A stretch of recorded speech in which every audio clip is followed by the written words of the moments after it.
Welcome to CSL TV, and I just hope you guys are having a beautiful, blessed day. Now, if you're new to the channel, this is just a review, a reaction, as well as an informational channel. Hopefully the informational part help you and someone out, and we pretty much just watch these videos and talk about them. And I just gotta say thank you to the people that's been rocking with your boy, because you could be somewhere else trying to find these videos, but yet you're rocking out with CSL TV, and I just gotta say I appreciate that so much. But look at this 16-year-old at the time, Kaden Smith, who was now 19, was found guilty Friday of 3 counts of murder, robbery, dangerous possession of a machine gun, and possession of the meth shit. But among other charges, he killed 3 different individuals: 17-year-old, 18-year-old, and a 22-year-old. And an officer in Indianapolis police found the 3 men dead, suffered from gunshot wound, and he would lure them into a field to show them how a Glock switch worked. And that's when he actually did his dirty work. But this is where I don't understand folks who want to try and buy these type of guns when you know dang well you are not supposed to have a Glock switch. But I don't like making my intros too long, so I just hope you guys are having a beautiful, blessed day, and you already know. Let's get it. A murder and a manhunt all over social media posts? This is 18-year-old Luwan Jones Jr., who had been living with his girlfriend's family for months. They were staying at the home of 44-year-old Keith Brian Poole, a father of 3, who had welcomed Luwan into his household. Everything seemed normal until one day when something set Keith off. He found some social media posts that Luwan had made, posts that Keith thought were completely inappropriate. That's when an argument broke out between the two. Witnesses say Luwan shot Keith multiple times, killing him, before fleeing the scene with his girlfriend, Keith's daughter. But here's the thing, as awful as this crime is, it isn't an isolated incident. Research shows that the primary driver of violent crime is poverty, and in the US, over 140 million people are living in or near poverty, constantly struggling to make ends meet. Critics say if we want to see a decrease in crimes like this, we have to address the systemic inequality that puts so many people under tremendous pressure just to make ends meet. Cops eventually caught up to Luwan, and now he's facing charges of first-degree murder. Cops haven't said what the social media posts that started all of this were about. Man, that is sad that nowadays you can't express your words. It don't matter who it is. Nowadays you can't express your words to nobody because a lot of people get tender-hearted like this individual did over a post. Now, we don't know what the post was about. Maybe it was very personal. Maybe it was just a post. But what we do know is that a lot of these people didn't grow up. What's the saying is? Words and whatever. Sticks and stones may break my bones, but words could never hurt me. I had to think. And then you just sit here and think like, wow, a lot of y'all wasn't raised up like that. Sticks and stones may break my bones, but words can never hurt me. Even if it was personal. If somebody telling your business like that, you know what I'm saying? I mean, y'all ain't even together anyway. So, I mean, just know that if you tell somebody some personal stuff, y'all not together, and they decide to move on, who knows how confidential they gonna keep that shit between you and them. You know what I'm saying?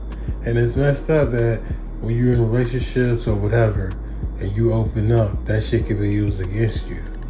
So I just make people stay, how can I say, protected in some kind of way because they're afraid to open up. And somebody might be feeling some type of way or whatever, and then they want to put your business out there.